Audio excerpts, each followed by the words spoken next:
오늘 제가 나누고자 하는 말씀은 성경 속에서 가장 그리스도인다운 인물, 그것은 예수 그리스도의 부활 이후에 일어난 인물 중에 한 사람이겠죠.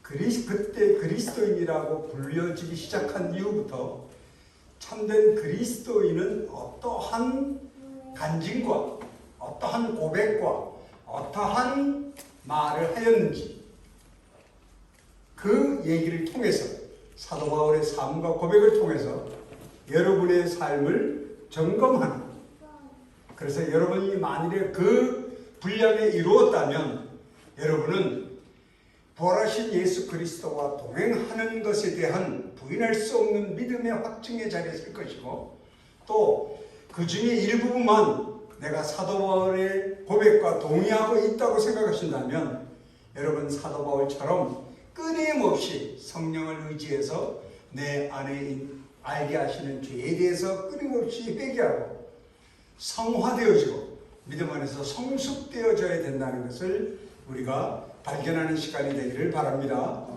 그리고 참된 그리스도는 어떤 것인가? 제가 여러 방법을 통해서 말씀을 드린 것 중에 이미 여러분은 다 아시리라고 생각하는데, 첫째, 절대로 우리는 종교인이 아니라는 것. 무엇이냐면 예수께서 십자가에 죽으시고 부활하시고 승천하셨다는 그 사실은 그냥 하나의 사건의 사실이 아니라 지금 오늘 예배를 드리는 여러분의 삶 속에 우리 안에 내재해 계신 삼위일체 하나님으로 말미암아 우리에게 드러나고 열매를 맺고 있다는 사실을 발견하고자 하는 것입니다. 왜냐하면 우리 삶에서 그것이 드러나지 않으면 우리는 나약하여 믿음을 지탱해 나가지 못합니다. 무엇에 대해서 경제적으로 어렵거나 질병에 어려움을 당하거나 인간의 관계에 어려움을 당하거나 많은 어려움에 봉착하게 되면, 아니면 또 우리 죄인이라는 뜻은 뭐냐면 감성에 치우치는 사람들이기 때문에 감성에 지나치게 치우치게 되면 그것을 통제할 수 있는 능력이 우리에게는 없어요. 그래서 그런 본능적인 죄성을 가진 우리가 예수 그리스도의 말씀에 의해서만이 우리 자신의 내 자신을 찾아갈 수 있다는 겁니다. 그 얘기를 사도 바울의 삶을 통해서 우리가 배우는 시간이 되어서 예수 그리스도의 십자가의 죽으심과 부활의 능력이 얼마나 놀라운 일이며, 그리고 십자가에서 왜 꼭 죽으셔야 했던가, 그리고 죽으시고 부활하심으로 말미암아 우리에게 단 두 마디 은혜라고 하는 두 음절로 표현되는 그 단어 속에 얼만큼 큰 하나님의 영광이 포함되어 있는가 하는, 하나님의 뜻이 포함되어 있는 것을 생각하는 귀한 시간이 되기를 여러분과 한 마음으로 이 글을 읽도록 하겠습니다. 자, 사도 바울이 이렇게 말합니다. 우리가 이 직책이 해방을 받지 않게 하려고 무엇이든지 아무에게 거리끼지 않게 하고 오직 모든 일에 하나님의 일꾼으로 자천하여 많이 견디는 것과 환난과 궁핍과 곤란과 매맞음과 갇힘과 요란한 것과 수고스러움과 자지 못함과 먹지 못함과 깨끗함과 지식과 오래 참음과 자비함과 성령의 감화와 거짓이 없는 사랑과, 이 세상에서 그리스도인들에 대한 악한 세력이 우리에 대한 공격의 방법들이에요. 자, 그런 곳에서 진리의 말씀으로 말미암아 진리의 말씀과 하나님의 능력 안에 있어 의의 병기로 좌우하고 선택하고 영광과 욕됨으로 말미암으며 악한 이름과 아름다운 이름으로 말미암으며 속이는 자 같으나 참되고, 여기서부터 더 귀를 기울여 들으셔야 됩니다. 그리스도인은 그렇다는 거예요. 믿지 않는 사람이 우리를 볼 때 그렇게 느껴진다는 겁니다. 마치 속이는 것 같으나 참되고 그 안에는 외부의 사람들은 우리의 말을 절대로 믿지 않죠. 하나님은 청지를 창조하셨다 그러면 믿지 않습니다. 그런데 우리는 믿지 않습니까? 그러면 이 말씀이 쉽게 이해가 되죠. 무명한 자 같으나 유명한 자요. 무명한 자 같으나 우리는 하나님의 생명록에 기록된 유명한 자들입니다. 아멘. 또 죽은 자 같으나 보라 우리가 살고 세상 사람이 우리를 보면 죽은 자 같으나 우리는 살아있는 자라는 겁니다. 우리의 영은 살아있는 자요. 징계를 받은 자 같으나 죽임을 당하지 아니하고 우리에게는 심판이 가지하지 않는다는 거죠. 근심하는 자 같으나 항상 기뻐하고 가난한 자 같으나 많은 사람을 부유하게 하고 아무것도 없는 자 같으나 모든 것을 가진 자로다. 아멘. 지금 사도 바울은 그리스도인의 인격을 정의하는 거예요. 바로 여러분이 그렇다는 겁니다. 여러분. 자, 어떻게 그러면 이 고백을 할 수 있었을까? 사도 바울은 어떻게 이런 고백을 할 수 있었을까 하는 것이 지금 제가 정해진 시간에 여러분과 보고자 하는 하나님의 말씀들입니다. 다음 글을 볼까요? 다음 제 PPT에 그 다음에 말씀.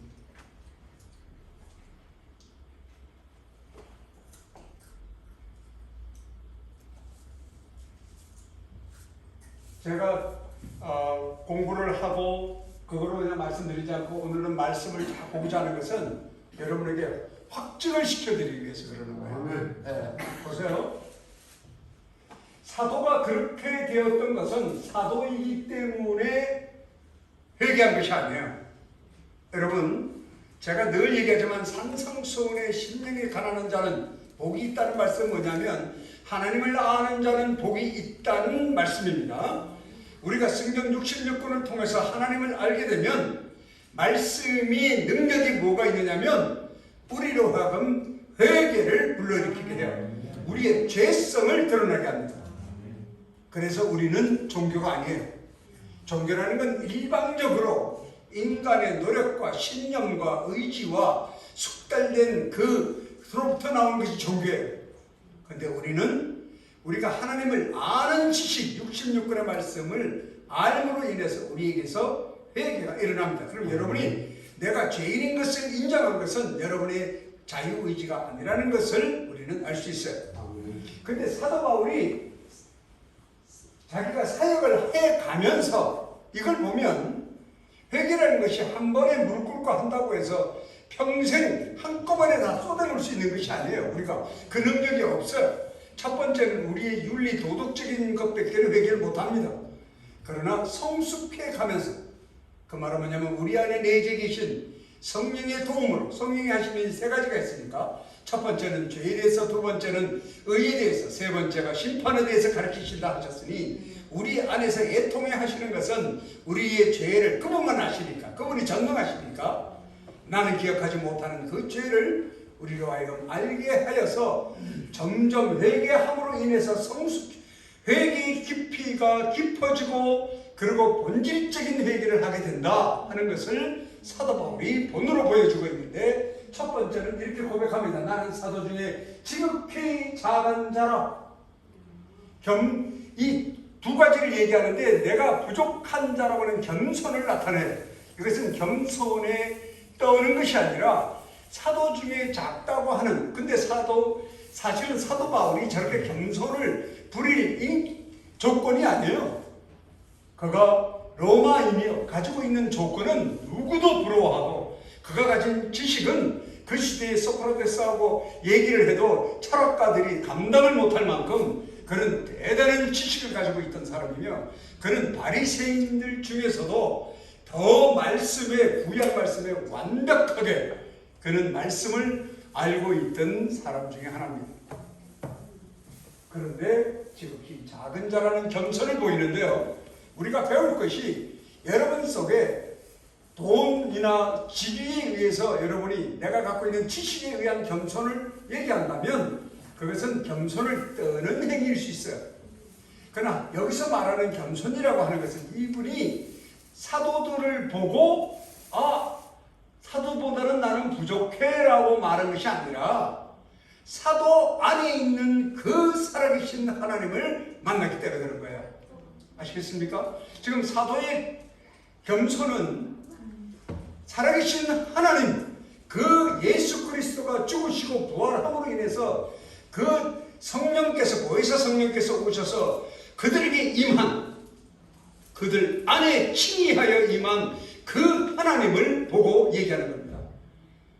그에게 앞에서 겸손을 얘기하는 거예요. 왜? 자기의 부족함을 알게 된 것이죠. 이게 진정한 겸손이에요. 그래서 그리스도인의 참된 열매는 겸손에서 열린다. 직분이 무엇이든 간에 그가 겸손하지 않다면 자기의 지식의 교만, 그리고 그들이 가지고 있는 것의 교만, 또 자기를 자족하게 하는 만족감이 무엇인지 모르지만 그걸로 인해서 남들에게 이렇게 요즘 젊은이들이 저에게 가르쳐준 단어처럼 자뻑을 한다면, 인간의 죄성을 다 얘기하면, 모든 것을 다 얘기해서 하나로 모으면 결국은 전부 다 교만으로 통하게 돼 있어요. 성경은 그 얘기를 하고 있는 거죠.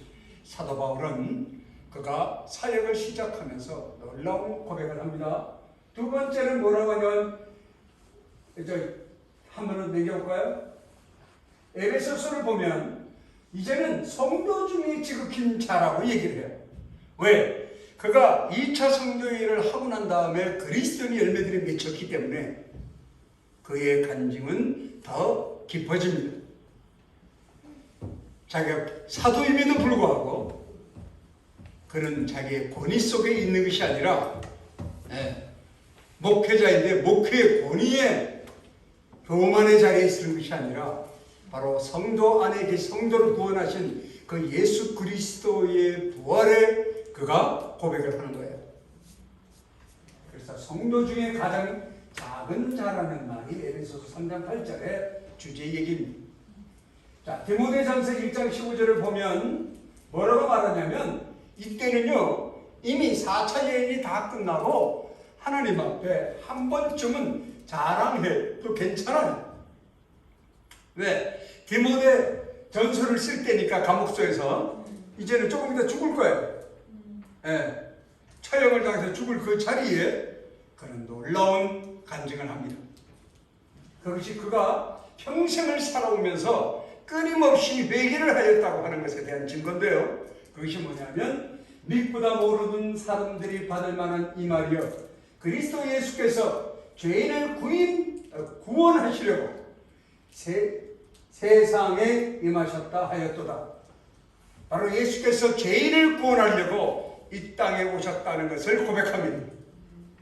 그렇게 하면서 하는 말이, 나는 죄인 중에 내가 괴수라고 말합니다. 얼마나 놀라운 겸손이며 회개입니까? 한 번쯤 마지막 순간에 아버지 나 잘했죠? 이제 아버지한테 가고 싶어요 라고 얘기해도 하나님 앞에 칭찬을 받을 그가 제일 마지막에 우리의 죄를 사하기 위해서 오신 예수 그리스도의 십자가의 피와 몸을 기억하는 엄청난 고백을 하며, 내가 죄인 중에 괴수라는 것을 고백함으로 말미암아 그 속에 나를 구원하여 달라고 하는, 내가 죽게 되었사오나 나를 구원해 달라는 고백이 그 안에 들어있지 않나 저는 생각을 합니다. 그 다음을 볼까요? 자, 그러면 그는 늘 이런 고백을 해요. 고린도전서 15장 31절에 보면, 형제들아 내가 그리스도 예수 우리 주 안에서 가진 바 너희에게 대한 나의 자랑을 두고 단언하느니, 그게 자랑이래요. 뭐가? 날마다 나는 죽는다는 거예요. 이게 자랑이에요. 여러분의 삶 속에 내 죄의 성이 영성이 드러나고 있다는 것을 느끼는 순간 이것이 자랑인 것입니다. 그리스도인의 자랑은 그것이 자랑이 돼야 돼요. 왜? 그것이 드러남으로 말미암아 성령의 인도를 받고 십자가 앞에 가서 그 죄를 통하여 예수 그리스도를 만나는 감격을 누리기 때문에 그런 거예요. 그리고 우리는 어떤 열매를 맺느냐? 겸손과 거룩의 나의 본연의 모습, 나의 정체성을 찾아가는 거룩의 모습으로 변화되는 열매를 맺기 때문입니다. 그렇지 않다면 살아가면서 내가 어떤 존재인지도 모르고 살다가 죽게 되는 거죠. 그래서 사도 바울은 매일 내가 십자가 앞에 내가 죽어야 될 저 자리에 바로 예수께서 대신 죽으신, 그래서 끊임없이 내가 죽노라 하니까 내 분노를 참고 이런 걸 얘기하는 게 아니에요. 여러분, 분노가 일어난다고 하는 것은요 사단의 속성입니다. 빨리 깨달아요. 왜? 나의 육체의 죄가 남아있기 때문에 아직도 그런데 분노가 딱 일어나면 무엇이 동시에 일어나지 않느냐 하면 회개와 쉽게 얘기해서 반성과 누이침도 일어나지 않아요. 이 분노가 그렇게 무서운 거예요. 분노하고 있는 동안엔 용서도 없고 사랑도 없고 누이침도 없고 거기는 후회조차도 없어요. 오직 분노만 잘해야 할 뿐입니다. 그래서 나에게 어떤 분노가 일어난다고 했을 때는 바로 무릎 꿇고 기도하고 이 분노를 하나님 앞에 분노를 아직도 가지고 있는, 왜 분노가 일어나냐면 내 자아가 살아있기 때문에 그래요. 누가복음의 말씀처럼 내 자신이 아직도 부인되어지지 않은 죄성의 잔재가 내 몸에 남아있기 때문에 분노가 일어나는 겁니다. 그리고 내가 옳다고 생각하는 것에 더 분노를 실게 돼 있어요. 아멘. 감성이 동원하기 때문에. 아멘. 그러나 내가 옳다고 생각한다 하더라도 분노와 함께 살아가는 것은 그리스도인이 아닙니다. 자, 다음 걸 볼까요? 사도 바울이 어떻게 살아왔는지. 빌립보서 3장 7절에서 9절의 말씀인데요. 그러나 무엇이든지 내게 유익하던 것을 내가 그리스도로 다 해로 여길 뿐이라고 말합니다. 무엇은? 모든 것이에요. 무엇이든지 내게 유익하던 것을. 여러분에게 유익한 게 뭡니까? 제가 저 말씀을 묵상하면서 하나님 앞에 회개를 한 것이 뭐냐면 엎드려 기도를 하는데요. 저는 저희 유익만을 위해서 기도하는 거야. 그런데 사도 바울은 반대예요. 자기 유익을 한 것을 다 해로 여긴다는 거예요. 여러분, 이걸 사도이기 때문에 저렇게 할 수 있지, 저런 고백을 할 수 있지라고 생각하면 그건 예수 그리스도의 십자가의 죽으심과 부활의 가치를 떨어뜨리는 일이에요. 예수께서는 사도를 위해서도 단번 한 번 죽으시고 영단번 모든 죄를 해결하시거든요. 질서를 바로잡으시고 그 부활의 능력이 오늘 우리에게도 임했기 때문에 오늘 예배를 드리는 거거든요. 안 그러면 예배 드릴 이유가 없어요. 우린 천국 못 가니까. 사도 것은 사도 거고 우리 거는 우리 것이 아니에요. 어떤 부피도 질량도 형태도 변하지 않고 그 부활의 능력은 우리에게 동일하게 임하시는 거예요. 왜? 하나님이 살아계시기 때문에. 그리고 그분이 우리에게 인격적으로 그때나 지금이나 동일하게 하시기 때문에 그럼 묵상해 볼 필요가 있어요. 8절에 또한 모든 것을 해로 여김은, 내가 해로 여기는 것은 내 주 그리스도 예수를 아는 지식이 가장 고상함을 알게 되었다는 거예요. 66권의 말씀 속에 이 사도 바울의 초점은요, 구약에도 있지만 구약은 하나님은 하나님의 아들이라는 것, 하나님은 성삼위의 하나님이시고 이제 예수께서는 독생자이시며 하나님의 계획하에서 이루어졌다는 것을 증거하기 위해서 구약을 사용했는데 신약의 십자가에 사도 바울은 모든 것이 포커스가 맞춰져 있어요. 그러니까 우리 신앙생활에서 십자가를 빗나간 믿음은 믿음이 아닙니다. 구원받지 못해요. 안타깝지만 아무리 봉사 잘하고 아무리 뭐해도 십자가의 그 사건을 전적으로 트러스팅과 전적으로 의지할 수 있는, 신뢰할 수 있는 믿음의 분량에 이르지 못하면 우리는 더 회개하고 더 그 분량에 서야 되는 거예요. 근데 하는 말이 예수를 아는 지식 66권에 예수가 어떻게 해서 구약에서 태어났다고 하더라도 십자가에서 죽으신 것이 무엇이냐는 거예요. 왜 예수께서는 이 잔을 멀리하시고 하나님 뜻대로 하시옵소서라고 말했을까? 거기에는 하나님의 놀라운 여러분을 사랑하는 그 사랑과 긍휼이 포함되어 있는 것입니다. 왜? 단 하나예요. 우리를 하나님의 최초의 아담과 이브를 만들었던 그 하나님의 형상대로 우리를 변화시키기 위해서 하시는 겁니다. 우리를 구원하고 사랑하고 당신의 자녀를 찾으려고 하시는 거예요. 네. 바로 그것이 하나님의 뜻입니다. 내가 그를 위하여 모든 것을 여기면 그리스도였고 다음 또 있어요. 9절. 그 안에서 발견되려 함이니 내가 가진 의는 율법에서 난 것이 아니고 오직 그리스도를 믿음으로 말미암은 것이니 곧 믿음으로 하나님께로 난 의라. 우리가 예수 그리스도의 십자가의 죽음이 나에 의해서 죽었다는 것을 여러분이 알고 아멘 하신다면, 예수 그리스도를 구세주로 응답한다면 하나님께서 우리에게 하시는 몇 가지 약속이 있어요. 이거 절대 잊지 마십시오. 여러분이 인정하든 인정하지 않든 만일에 여러분의 구세주로 인정하고 있다면 여러분이 육체적으로 느끼든 안 느끼든 여러분이 동의를 하든 동의를 하지 않든 이미 이루어진 하나님의 주권에 의해서 이루어진 것이 몇 가지가 있는데, 첫째는 여러분과 하나님의 관계는 회복되어 버렸습니다. 이거는 누가 끊을래 끊을 수가 없어요. 하나님이 주권적으로 전능하신 분이 행하는 거예요.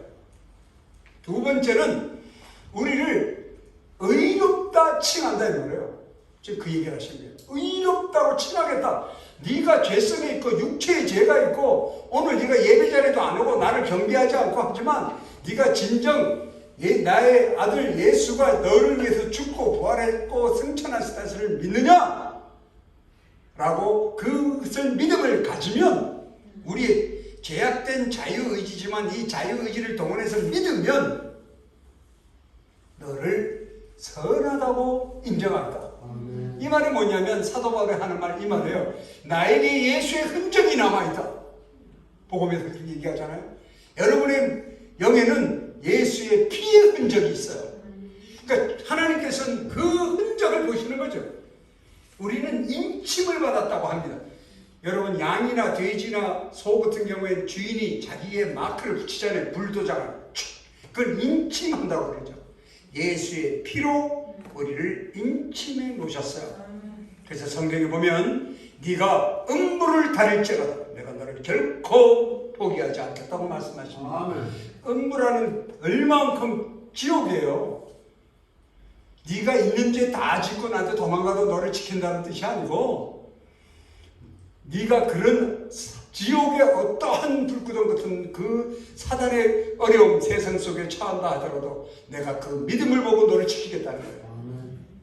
하나님의 언약입니다. 세 번째는요, 놀라운 것을 하시는데 그냥 두면 안 되잖아요. 그러니까 내가 너의 아버지가 되겠다 그러세요. 그러니까 여러분 육신의 아버지도 아버지지만 우리 전체의 아버지가 새로운 분이 되셨어요. 그래서 하나님 아버지 그렇게 부르는 겁니다. 뭐 성경에 아버지라고 되어 있으니까 부르는 게 아니라 어느 하나님 스스로가 우리에게 이제 내가 너의 아버지가 되겠다. 근데 아버지만 되면은 되겠어요? 외로운 걸 아시죠? 그러니까 그 다음에 약속이 성경의 말씀입니다. 그 다음에 약속이 뭐냐면 너를 입양하겠다. 양자로 입양하겠다 이 말이에요. 근데 그 양자의 개념이 우리의 서자 개념하고 다릅니다. 그 로마 시대의 양자를 준다는 것은요, 내 친자식을 종에게 맡겨서, 종이죠, 집에다 부리는 종에게 맡겨서 어려서부터 키워요. 종처럼 키워요. 여러분 자식을 종처럼 키운다고요. 친아버지, 친엄마 엄마가 종처럼 키웠다가 성인이 되면 성인식을 하고 그때 아들로 입양을 해요. 그걸 아답트한다는 거예요. 아답션하는 거예요. 그렇게 입양을 하면 그 아들은 자기의 친아버지의 아들과 아버지의 직분과 아버지의 재산과 권리 모든 것을 상속받는 거죠. 동일하게 회복되는 거죠. 그러니까 성경에서 양자 삼는다는 건 그걸 얘기한다는 것을 여러분이 아셔야 돼요. 남이란 자식 그냥 봐준다고 들여오는 동족의 차원이 아니에요. 그러니까 우리는 원래 하나님의 자녀였어요. 다. 근데 하나님이 그렇게 양자 삼으시고 양자만 삼아도 좋은데 첫 번째가 찾아들은 예수 그리스도시요. 너희들은 둘 가족이라고 말합니다. 그래서 너희들에게 새로운 가족을 허락하겠다. 그러니까 우리가 크리스찬이에요. 우리가 그리스도인 가족이에요. 새로운 영적 아버지를 중심으로 다른 신분을 우리 여러분이 구원을 받는 그 순간 이루어진 사실입니다. 그것만 일어난 것이 아니라 칭의가 일어나는 순간 우리에게 성령의 세례로 말미암아 우리 안에서 우리를 돌봐주시는 그 성령의 인도를 받게 하시는 거죠. 절대로 우리가 넘어지거나 믿음의 추락을 벗어나지 않게 하시기 위해서 말입니다. 놀랍지 않습니까? 아멘. 하나님은 그 약속을 지금도 이루고 계신 거예요. 아멘. 그 다음을 보죠. 갈라디아서 6장 14절. 그러나 내게는 우리 주 예수 그리스도의 십자가 외에 결코 자랑할 것이 없으니 그리스도로 말미암아 세상이 나를 대하여 십자가에 못 박히고 내가 또한 세상을 대하여 그러한다. 이게 엄청난 고백인데요.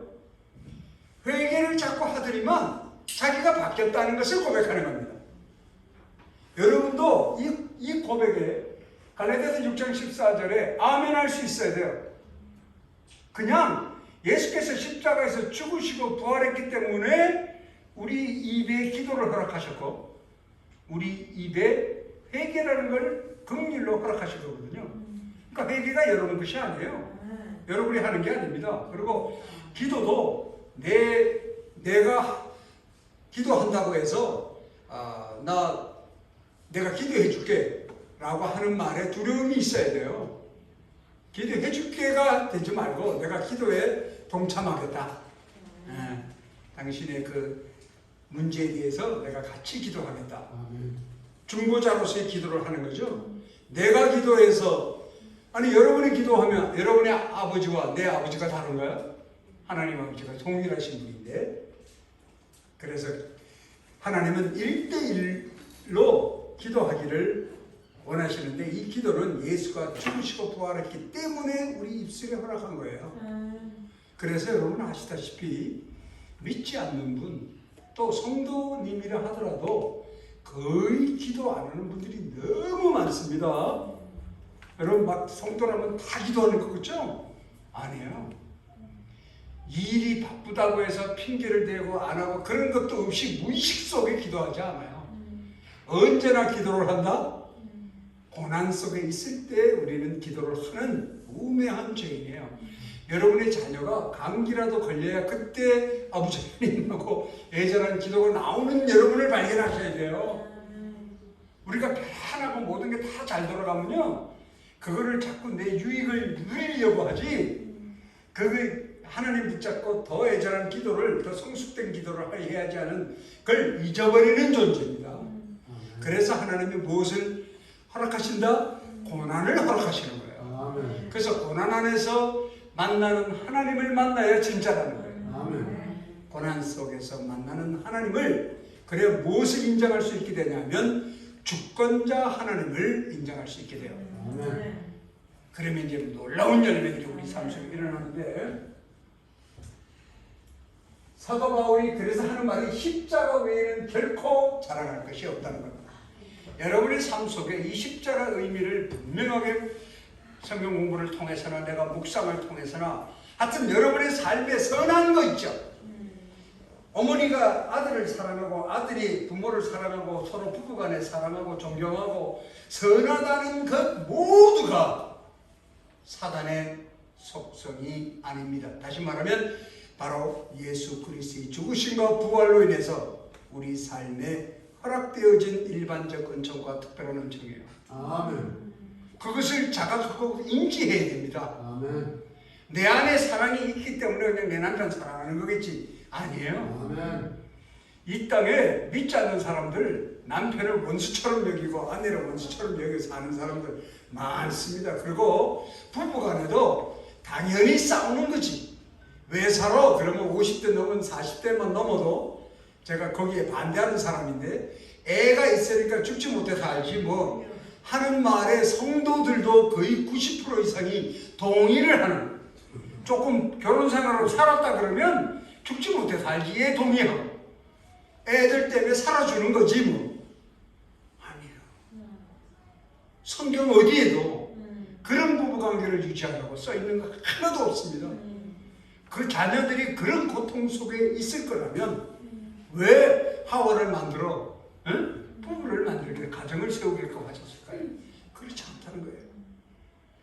여러분이 50년을 살고 100년을 살아 99살이 돼도 남편에 대한 사랑은 21살 때 결혼했을 때 그 마음이나 동일한 겁니다. 아멘.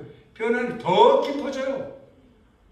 왜? 내가 그 사랑을 계속 우러나도록 그렇게 기도하며 그 믿음을 지키려 하지 않았기 때문에 자꾸 이렇게 뉴스도 돼. 인간은 그 루틴하게 있거나 자꾸 이렇게 가까이 있으면요, 거기에 대해서 싫어지는 것들이 생겨요.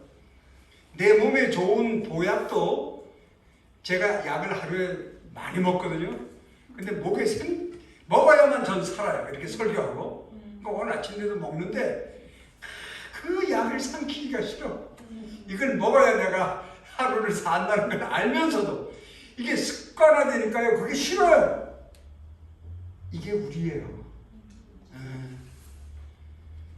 너무나 좋은 것도, 여러분 알고 계십니까? 돈 쓰는 것도요, 계속 쓰면 돈 쓰는 것도 귀찮아져요. 여러분 돈 쓰는 거 되게 행복한 것 같으세요? 난 돈만 있으면 세계 일주 할 거야. 다녀오시라고. 한 번은 갔다 오겠지. 두 번 다시 안 간다고 그러고. 비행기 타기 귀찮아서 다리 아파서 안 간다고. 응? 뭐 퍼스트 클래스 타면 좋을 것 같아요? 아닙니다. 우리는 그런 존재야.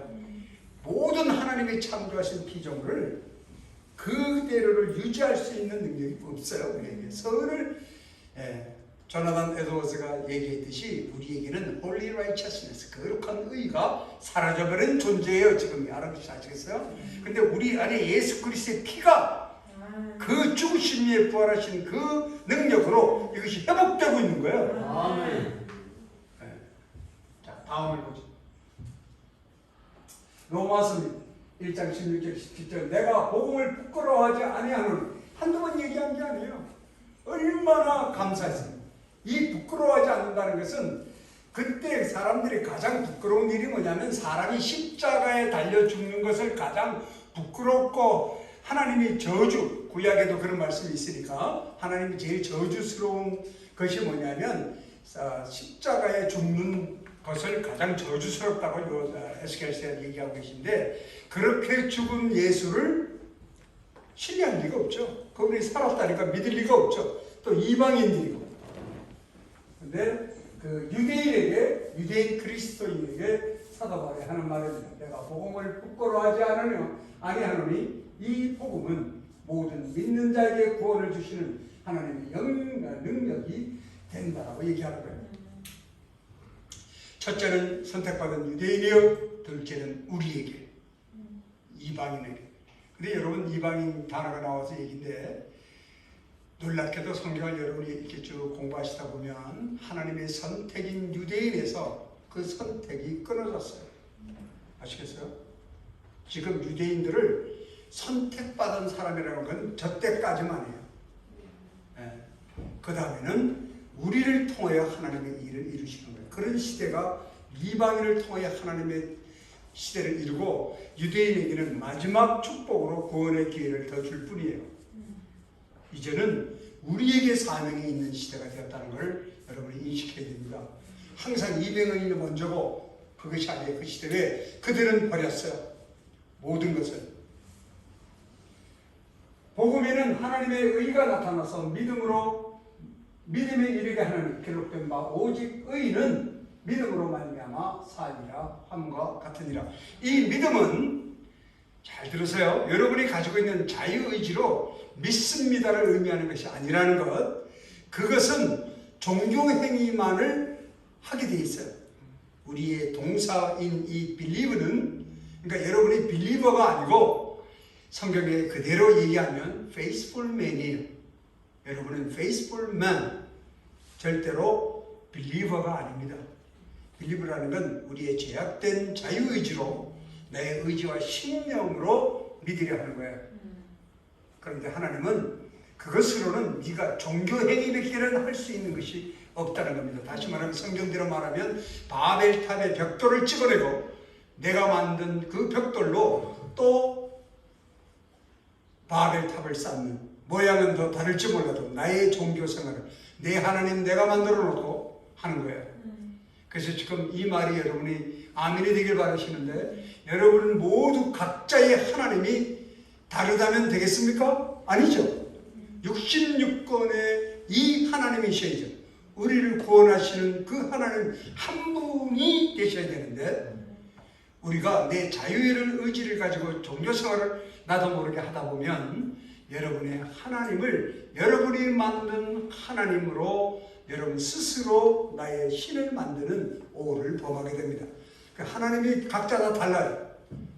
어떤 분은 좋은 하나님으로만 기억하고, 어떤 분은 나에게 유익이 몇 개 있었다고 감사의 하나님을 기억, 행해 주신 것을 감사한 건 다른 하나, 하나님이 누구이신지에 대한, 그 하나님이 십자가에서 이루신지에 대한 분명한 그 의미와 뜻을 성경을 통해서 알아야 되는데, 그걸 알려면 제가 말씀드릴게요. 오늘 제가 설교 중에 이런 말을 끝에 얘기하려고 했는데 이런 기회가 많지 않을 것 같아서 제가 얘기를 좀 더 자세히 하려 합니다. believe라는 것은 여러분이 자유의지라는 걸 아시죠? 쉽게. 근데 이 faith라고 하는 것은 영어 성경에 보면 둘로 구분되어 있어요. 나중에 그 말이 나옵니다만은, 그것은 뭘 말하냐면 66권의 말씀을 아는 지식과, 이건 마틴 로이드 존스 목사님의 얘기예요. 제 얘기가 아닙니다. 그 17권 이렇게 두꺼운 로마서 강해에 있는 얘기인데, 하나님 66권의 말씀을 통하여 하나님을 아는 지식과 knowledge. 그 다음에 두 번째, 그 하나님을 알면, 내가 서두에 그랬잖아요. 하나님을 안다는 것, 말씀을 알면 회개가 일어나죠. 예, 내 죄가 일어나요. 내 죄가 일어나게 되면, 회개하게 되면 우리 안에 그 하나님의 말씀을 동의할 수 있는 assent, 동의할 수 있는 동의가 일어납니다. 하나님 말씀. 어떤 동의? 쉽게 얘기하자면 하나님은 창조주야, 이걸 여러분 동의하잖아요. 그것처럼 말이죠. 그것은 무엇과 동의하는 거냐면 베드로가 주는 그리스도시요 살아계신 하나님의 아들이라고 황당하게 고백하는, 근데 그것은 너의 지식이 아니다. 하나님이 가르쳐주지 않으면 네가 결코 알 수 없다고 하신, 그래서 우리가 종교가 아닌 거예요.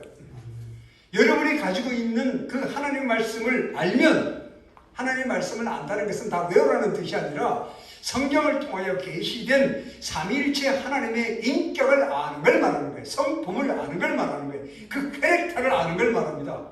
그걸 알면 우리에게 회개가 일어나고, 회개가 일어남과 동시에 우리는 하나님의 말씀을 믿게 되는 긍휼을 잊게 돼요.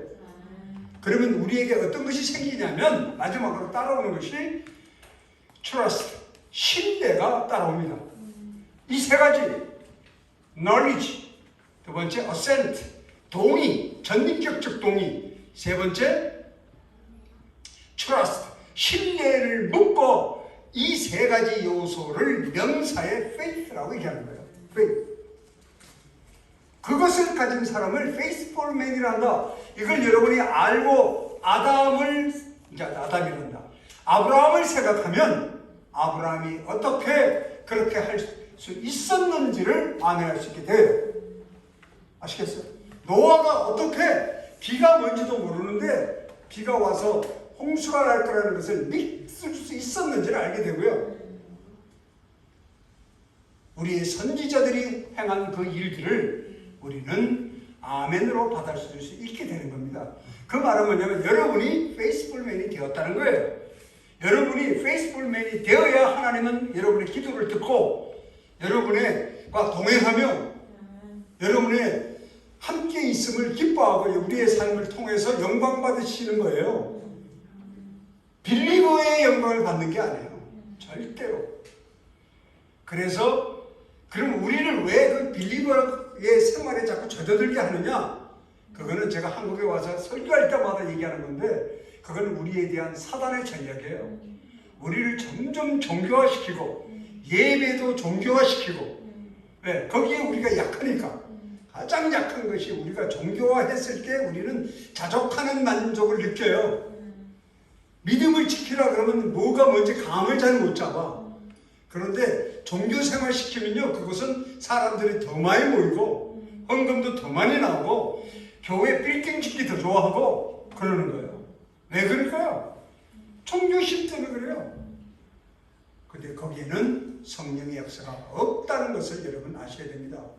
남는 건 건물뿐인데 독일이나 영국 가면 몇백 년간 수백억을 들여서 진 건물이 지금은 나이트클럽으로 쓰여지고 있다면 여러분 믿어집니까?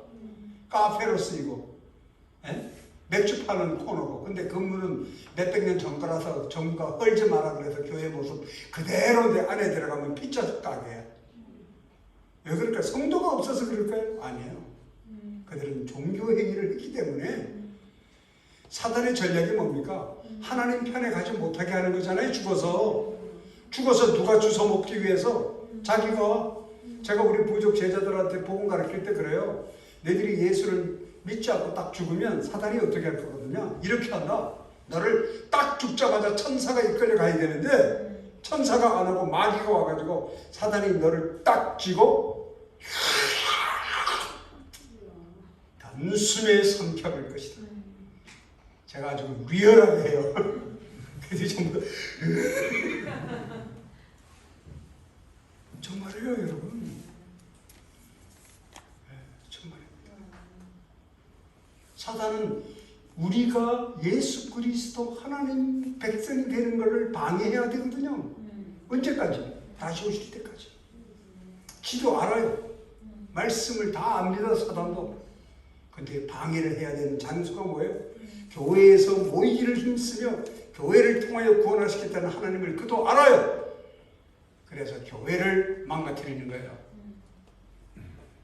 교회를 무엇처럼 망가뜨리고 있다?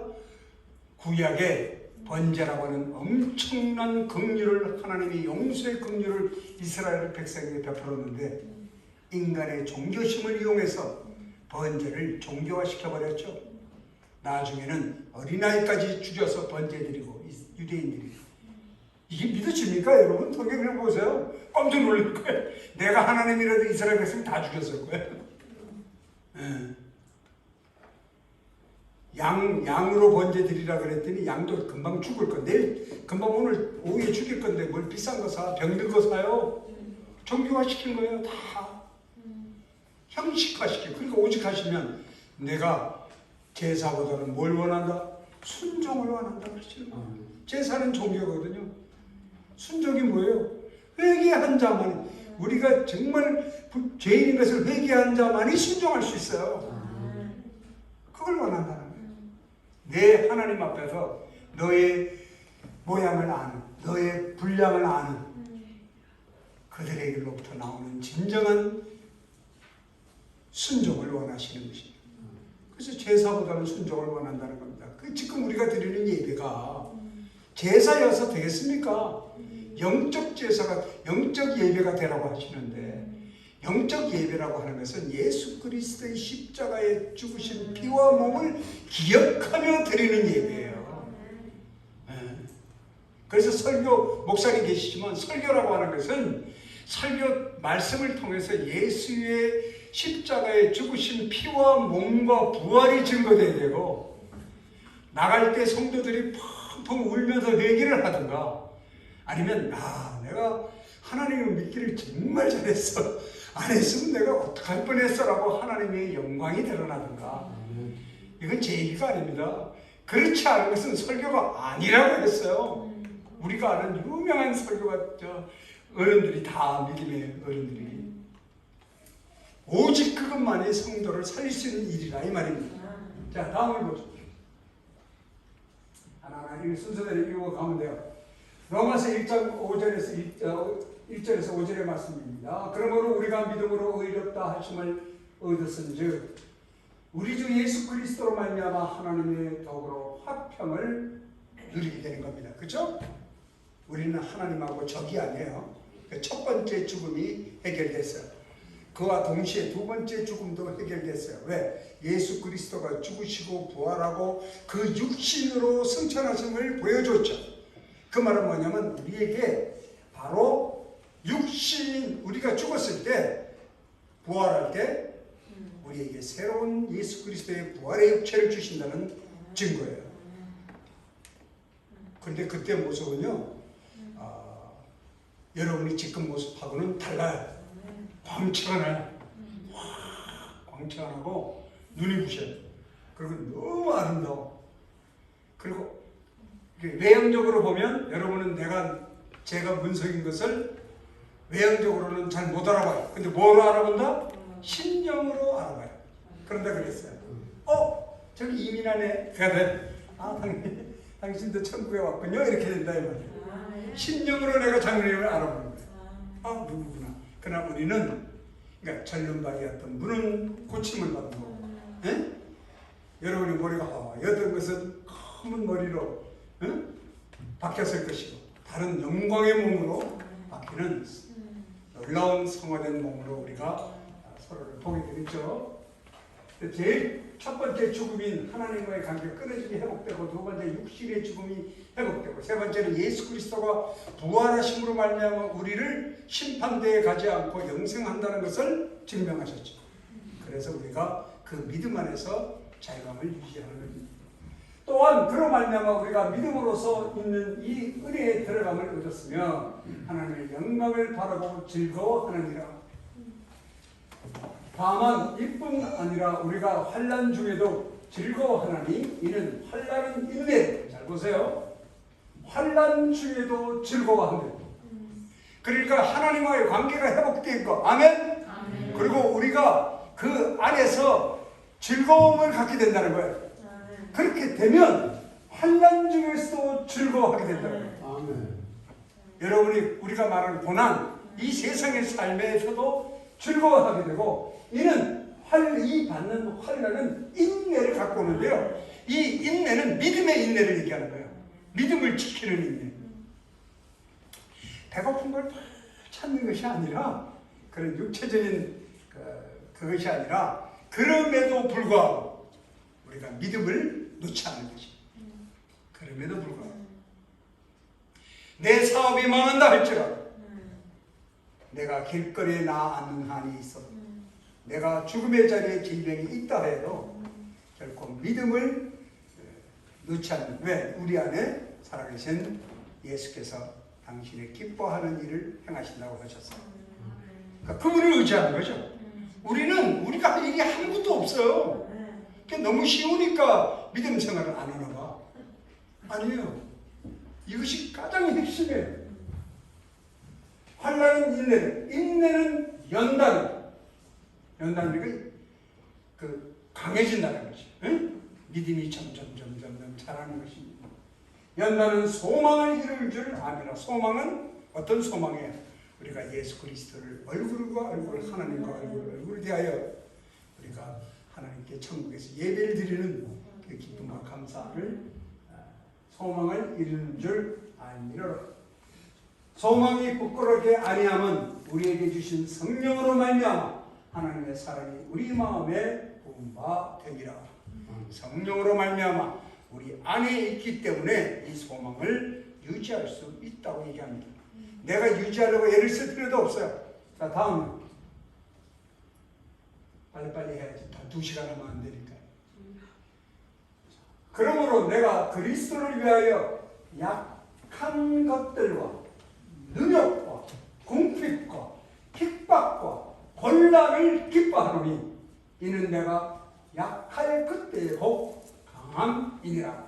아멘이죠? 내가 그리스도인을 할 때는요, 이 능력이 있어요. 뭐를? 약한 것과 능력을 당해. 그리고 궁핍과 핍박과 혼란이 당한다 하더라도 내가 기뻐할 수 있는 놀라운 인격의 변화를 가지고 있음을 얘기하는 겁니다.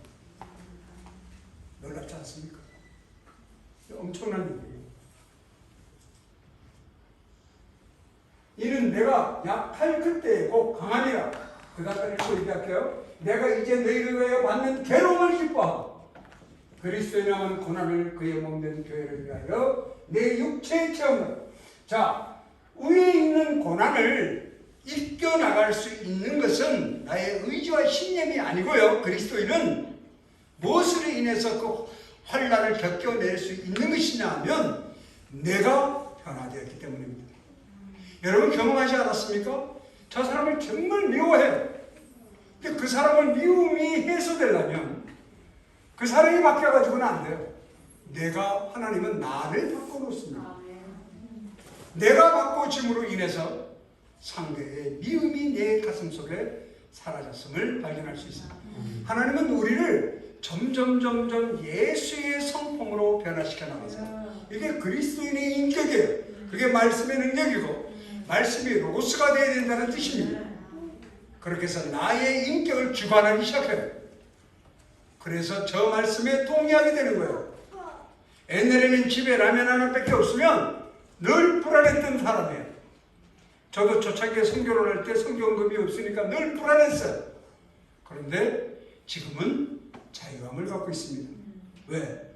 그것보다 더 소중한 것이 내 안에 계신 예수, 살아계신 예수 그리스도와 동행함을 예수를 소유하였다는 것을 삶을 통해서 확증되었기 때문에 그것이 모든 생명의 근원이라는 것을 알게 되었기 때문입니다. 사도 바울도 그 얘기를 하는데요. 더 놀라운 건 그는 이 괴로움을 기뻐하는데 그리스도의 남은 고난의 그 몸된 교회를 아직도 예수 그리스도를 믿지 않는 사람들을 향한 전도와 복음 전도를 위한 기쁨을 최고의 기쁨으로 얘기를 해요. 이 말은 뭐냐면 사도 바울이 자기의 삶의 이상이 확립되었음을 고백하는 겁니다. 그리스도인의 삶 속에 여러분의 믿음을 지키게 하는 세 가지 요소가 있는데 첫 번째가 경건한 신앙생활. 악한 것과 절대로 같이 하면 안 돼요. 그것이 아무리 고등학교 동창이든 나에게 도움을 준 사람이든 나를 죄를 짓게 하는 자리를 이끌어 나간다면 어떠한 뱀처럼 지혜롭게 그 죄로부터 멀어져야 되는 겁니다. 그리스도인의 최고의 능력은 우리 안에 있는 성령으로 말미암아 우리가 경건한 신앙을, 경건한 삶을 유지할 수 있다는 거예요. 두 번째는 뭐냐면 끊임없는 말씀과 더불어 살아야 돼요. 왜? 그래야 말씀이 점점 나에게 로고스가 돼서 나의 인격을 형성시켜주고 세 번째, 여러분의 믿음을 가지고 이 땅에 살아가려면 세 번째가 뭐냐면 말씀을 전하는 삶을 살아야 돼요. 가르치는 삶이 더 좋아요. 전한다는 건 가르친다는 거죠. 말씀을 가르치면 안 읽던 성경도 읽게 되고 저 여기 선생님들도 계시겠지만 3배는 이상 알아야 가르치지. 3배도 모르면서 어떻게 아이들을 가르쳐요? 갑자기 질문하면 가만히 끌어놔. 그것도 잘 모르겠다. 내가 공부해 갖다 줄게. 이것도 한두 번이지. 매번 그럴 수는 없잖아요. 그래서 많은 자기 전공 분야뿐만 아니라 여기 뭐 교수님들이 계시고 고등학교 선생님들이 계시고 다 그런데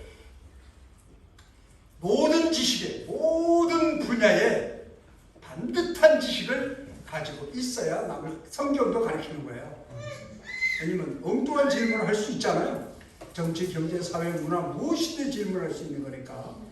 그래서 그런 의미에서 보면 복음을 전하는 것이 전하는 자의 프리빌리지, 특권이고 축복받는 더 빠른 통로예요.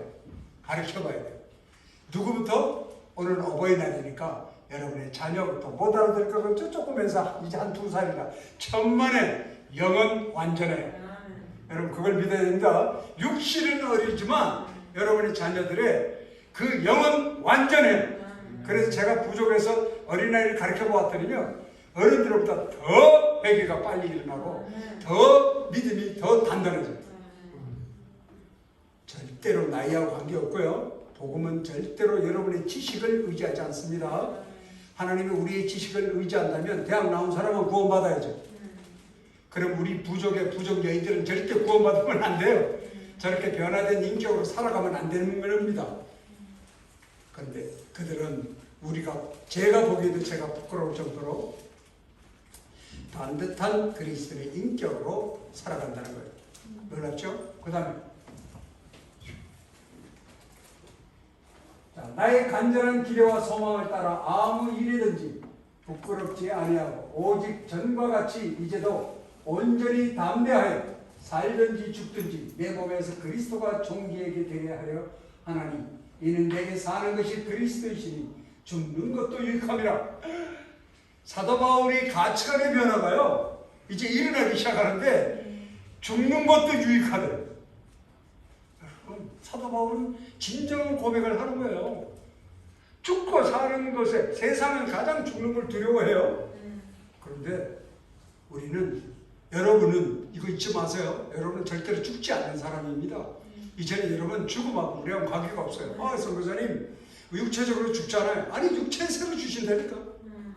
우리는 부활을 하고 죽음은 우리하고 존재하지 않는 거예요. 그러니까 영생은 천국 가서부터 시작이 아니라 여러분이 예수 그리스도를 구세주로 믿는 순간 그 칭의가 일어나는 순간 우리는 산자예요. 영생이에요. 그러니까 지금 영생을 누려야 되지 않겠습니까? 그런데 또 죽음을 앞둔 사람과 같은 삶을 다시 살 수는 없는 거죠. 지금 사도 바울은 바로 부활의 능력이 인간이 가지고 있는 가장 두려운 죽음을 뛰어넘는 능력이 있음을 얘기합니다. 이건 저도 그렇고요. 여러분 잘 알다시피 저 지금 설교 조금 이게 막 혈압을 내다 얘기하는 거 봐서 이쪽이 귀가 제가 지금 다 막혔어요. 네. 혈압이 올라간다는 뜻이죠. 저야말로 근데 제가 얼마나 편안한 줄 아십니까? 네, 편안해요.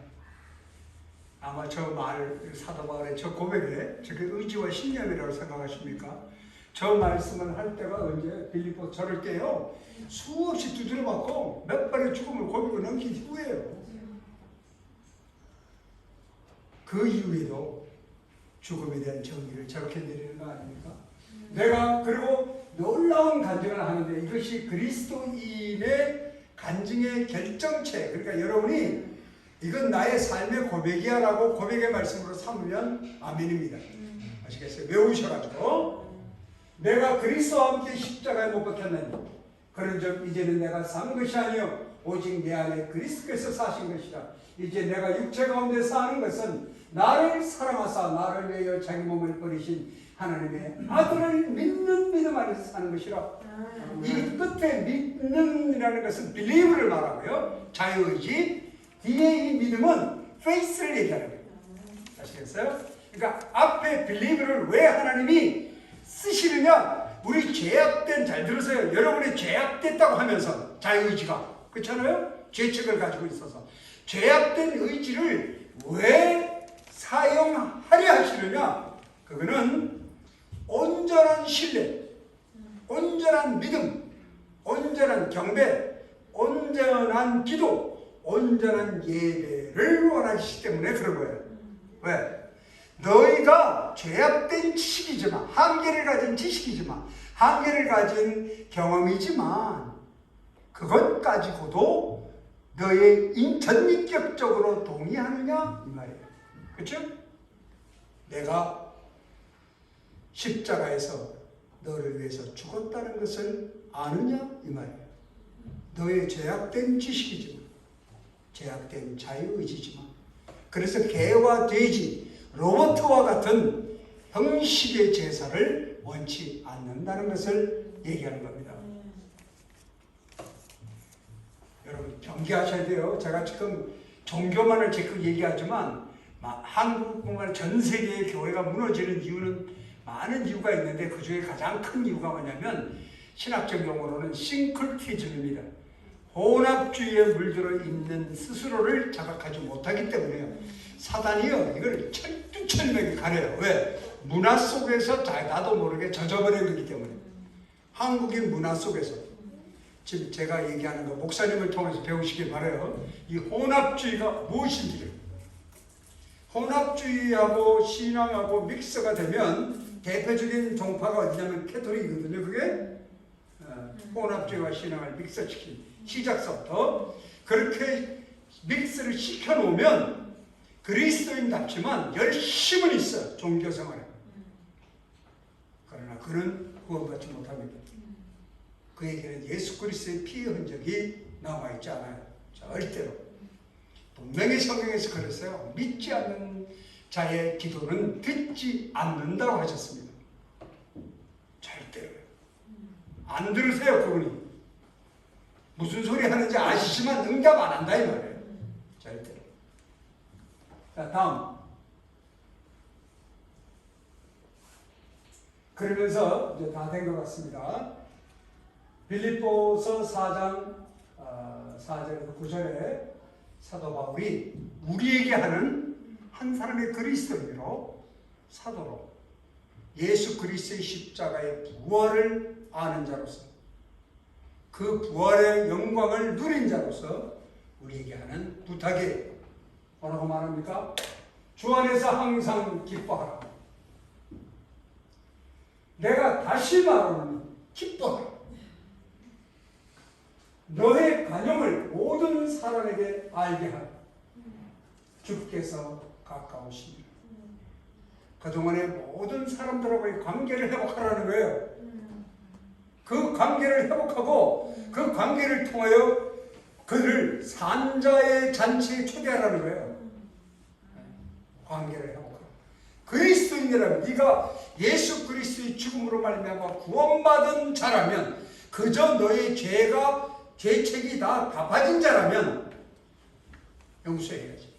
내가 위에서부터 1억 원을 용서받았어. 빚을 졌는데 탕감돼서 자유함을 누렸다면 나에게 10만 원 꼬간 사람에게도 내가 용서를 베풀어야죠. 성경에 보면 자기는 탕감받았는데 가가지고 딴 사람한테 빨리 내놓으라고 그러니까 그게 우리야. 그러니까 주인이 어떻게 해요? 이 무리한 놈 해가지고 몽땅 더 거기다가 벌을 주는 성경에서 다 가르칩니다. 관용함. 관용이라는 말에는 용서라는 뜻보다도 용서도 내 마음을 위해서 용서가 내 마음이 성령 안에서 풀려야 용서가 되는 거니까 사랑하고 그리고 나눈다고 하니까요 자꾸 물질을 생각해요. 우리가 물질을 중심인 세상에 살다 보니까 좀 나눠 그러면 자꾸 돈 생각해. 물질 그것도 중요하지만 내가 때로는 어떨 때 이런 말을 해요. 돈으로 뵙기에는 내 사랑을 표현할 수 없어서 미안하다고 그렇게 얘기를 하는데 시간을 내주는 것, 마음을 내주는 것, 관심을 내어주는 것 그것을 또한 세상에 속한 우리니까 물질로 표현하기도 하지만 최고는 상대를 위해서 기도해 주는 겁니다. 그렇죠? 이제 그런 지혜들을 여러분이 배우게 돼요. 아무것도 염려하지 말고 오직 모든 일에 기도와 간구로 너희 구할 것을 감사함으로 하나님께 아뢰라.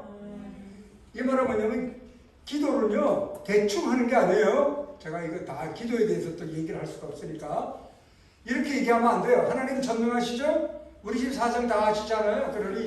그러니 해주세요. 하나님이요 한 개도 응답 안 합니다. 그렇게 해서 응답하실 것 같으면 뭐 전부 다들 교만 덩어리가 다 만들게. 왜? 하는 것마다 다 응답되니까. 하나님이 알아서 다 해주니까. 그렇죠? 우리 자매님 지금 한국 비자 받아야 되는데 갈 길이 없어. 근데 그렇게 기대했다고 생각해봐요. 그렇게 하나님은 그거 응답 안 합니다. 이렇게 기도해야 돼요. 아버지 하나님 아시지 않습니까? 내가 이 한국 땅에 와서 복음을 알게 되었다는 것입니다. 내가 우리 자매를 대신해서 기도할게. 복음을 알게 되었다는 것입니다. 그래서 제가 하나님의 자녀가 되었습니다. 그리고 남편과 함께 복음을 사랑하게 되었습니다.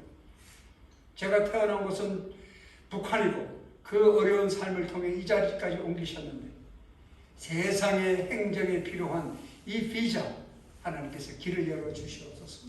그래서 내가 이 땅에서 공산주의 땅으로 중국으로 가지 않고 다시 한국 땅에서 믿음을 키우며 그리스도의 삶을 살 수 있도록 도움의 손길을 주시옵소서라고 우리 채영제도 마찬가지.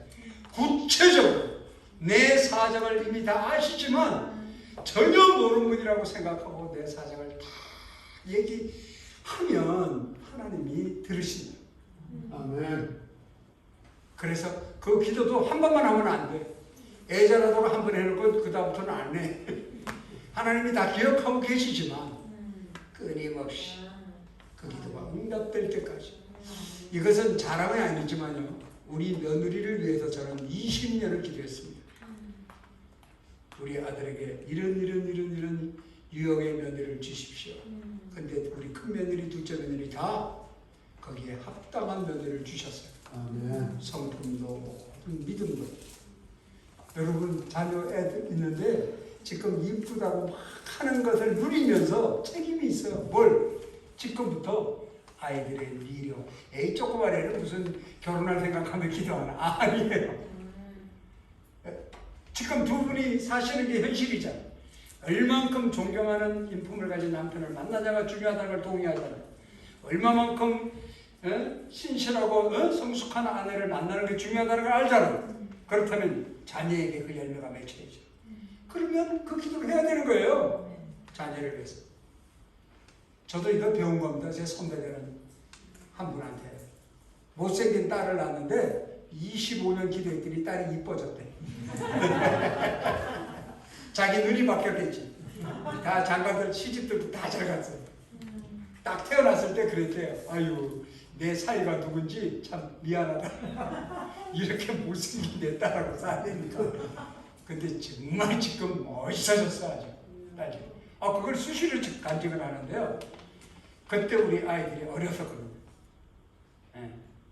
전 그때부터 기도했어요. 그 형님한테 배워가지고 장로님한테. 근데 그대로 응답하셨어요. 오직 내가 어젯밤에 어버이날이라고 글을 보냈는데 그 글을 읽으면서 제가 울었습니다. 훌륭한 글을 보내줘서. 자, 읽어볼까요? 그리하면 모든 지각에 뛰어난 하나님의 평강이 그리스도 예수 안에서 내 마음과 생각을 지키시길.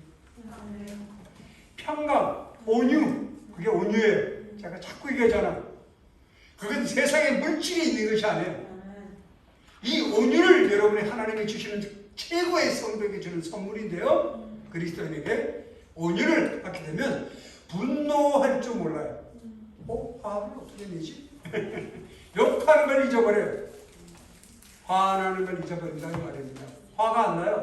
아내가 막 잔소리를 해도 그냥 아내가 잔소리하는 아내가 귀엽고 이쁘기만 해. 잔소리하는 아내가 이뻐진다고. 내 자존심을 안 건드려. 왜? 나는 죽은 자거든. 갈라디아서 2장 27절.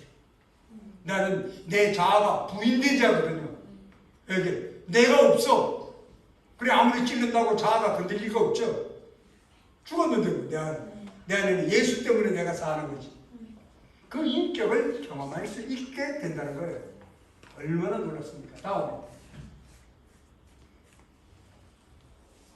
자, 정말로 형제들아 무엇이든지 참되며 경건하며 무엇이든지 경건하며 무엇이든지 옳으며 무엇이든지 정결하며 무엇이든지 사랑할 만하며 무엇이든지 칭찬할 만하며 무슨 득이 있든지 무슨 기림이 있든지 이것들을 생각하라. 이게 얼마나 하라는 말은요 그렇게 행하라는 것인데 우리가 죄인이었던 우리가 내 안에 있는 예수 그리스도로 말미암아 이런 삶을 살 수 있다는 게 놀랍지 않습니까? 너무나 놀랍죠? 너희는 내게 배우고 받고 듣고 본바를 해라. 그러면 평강의 하나님이 너희와 함께 계시리라. 아멘. 자, 나는 나의 달려갈 길과 주 예수께 받은 사명 곧 하나님의 은혜의 복음 증거하는 일 마치려 하면은 나의 생명을 조금 더 귀한 것으로 여기지 아니하노라. 사랑하는 성도 여러분, 사도 바울의 이 고별의 얘기는 그의 변화된 인격을 얘기합니다. 변화된 가치관. 그래서 그가 그리스도의 양심이 온전하게 회복된 이미지로가 하나님의 형상의 인격으로 바뀌었음을 말하고 있는 것이에요. 그럴 때 경외로운 하나님이 누구인지 아멘하게 되고요. 기도할 때 서너 시간 기도했는데도 5분 기도한 것처럼 느껴지게 되고, 성경책을 읽어서 몇 시간을 읽어도 성경에서 눈을 뗄 수 없게 됩니다. 그런 참된 신앙인의 삶을 누릴 수 있게 되는 겁니다. 오늘 이 시간 여러분 필요하면 목사님께 이 파일을 달라고 하세요. 그렇게 해서 이 말씀을 보면서 사도 바울이 신약에 한 사람의 그리스도인으로 고백한 그것이 내 삶 속에 나 또한 동의하는 부분들이 있는가 하는 것을 여러분이 인지하시고, 그래서 여러분의 믿음이 더욱더 강화되고 이 땅에 태어나게 하신 하나님께 감사하고 이 땅에 복음을 알게 된 한 사람으로 참으로 이 땅에 책임감을 가진 한 사람이 그리스도인으로 살아가시기를 주의 이름으로 축원합니다. 이건 사적인 얘기인데요. 제가 아마 이렇게 서서 여러분에게 설교가 오늘이 마지막이 아닐까 하는 생각을 갖습니다.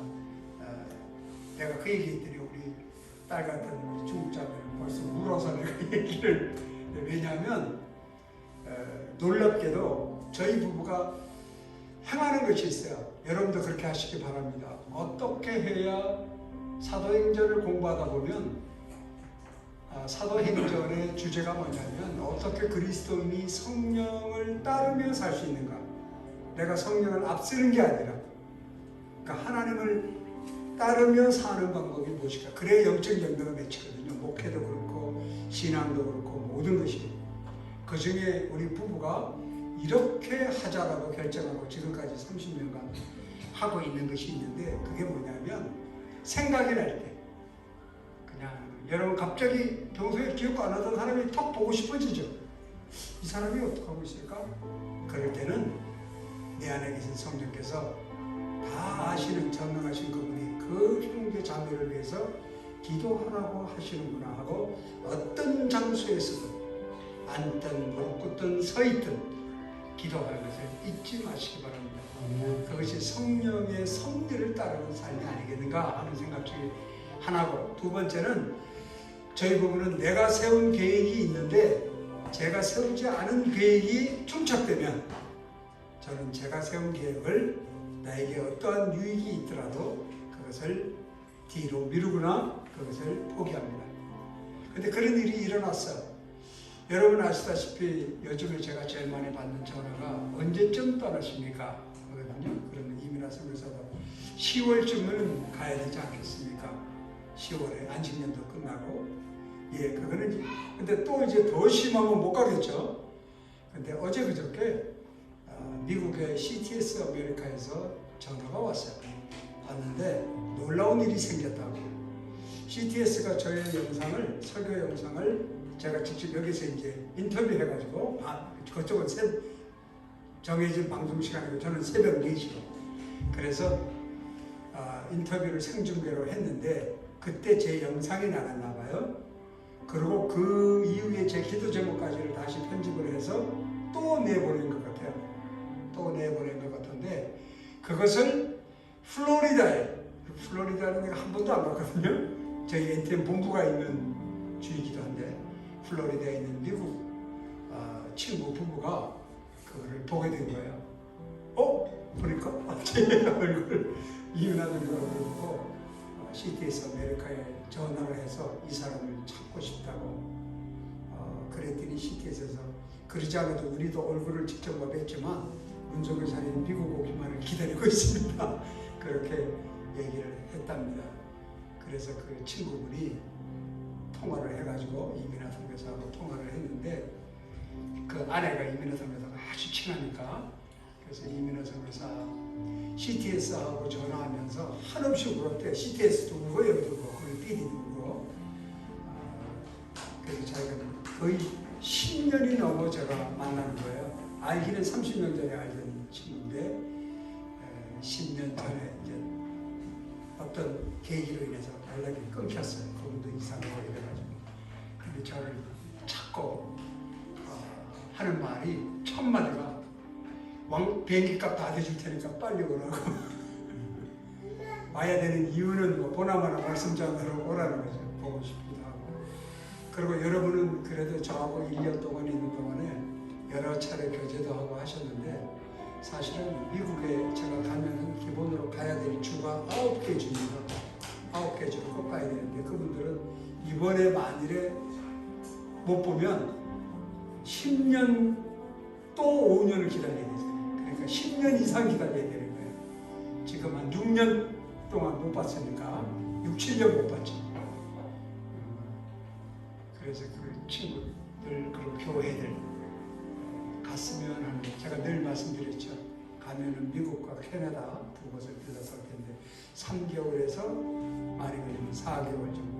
왜냐하면 팬데믹을 기간이라 한국에서는 전 주사를 언제 맞겠어요? 없다 그러니. 그랬더니 그것도 지금 알아보고 있어요. 제가 오면 미국에서 미안하지만 제가 여러분보다 먼저 화이자를 맞을 것 같던데 화이자도 다 맞게끔 응? 그렇게 주선을 해놓고 격리도 하지 않도록 그렇게 다 해보겠다고 해서 기다리고 있는 중인데 이민아 선교사는 6월 중순에 가고 싶어 하는데 제가 7월 초쯤에 그때는 기쁜 마음으로 여러분 보내주시고 왜 거기도 복음을 전해야 되니까 그리고 또 돌아와서 또 얼마나 있을지는 그 다음에 문제예요. 돌아와서 제가 호주로 가 있다가 아이들하고 있다가 들어가든 아니면 한국에 더 있다가 여건을 보고 들어가는 그 다음인데 제가 이렇게 주일날 다니면서 여러분들에게 말씀을 전하면서 그래서 오늘 내가 전하주는 말씀은요 더 많은 이야기와 더 깊이 있는 얘기를 여러분과 나누고 싶지만 시간이 너무 한정되어 있고 그러니까 여러분들이 이 말씀을 그대로 이걸 찾으려고 그러면 성경 적어도 신약을 다 읽어야 되잖아요. 이거 그대로 달라고 하면 목사님 찍어서라도 요약해서 폰트를 줄이면 몇 페이지 안 돼요.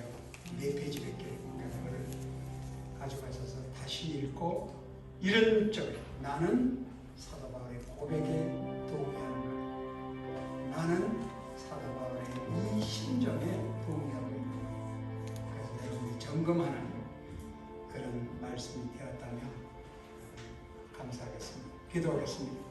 살아계시며 우리의 삶을 인도하시는 아버지 하나님 참으로 감사합니다. 구별된 날을 정하시고 영적인 산 예배를 드릴 수 있도록 우리의 회개를 받아주시고 오직 하나님 안에서 변화되기를 바라는 심령으로 예배케 하신 것을 감사를 드립니다. 아버지 하나님 지난 삶 가운데 하나님께서